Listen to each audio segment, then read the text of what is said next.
Chaqaloqlar qo'lga olinmasa, o'lib qolishi mumkin. Yedirib, ichirib, parvarish qilinsalar ham. Chunki bolalar hissiyotga to'lib toshgan bo'ladi. Bu katta stress. Uning miyasi va ruhiyati joyida rivojlanishi uchun ota va onasi unga bog'lanishi kerak. Gap stressda emas, lekin shunda ham hech kim sizni qo'llashi mumkin bo'lmasa, Shimoliy Amerikada keng tarqalgan g'oya bola tez uxlaydi.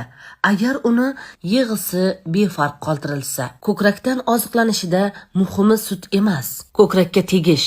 Chunki bu chaqaloqlar uchun ochiq va haqiqiy bog'lanishni ko'rinishi. Qachonki uni qo'lingizga olmasangiz, u o'zini tashlandiqdek his qiladi.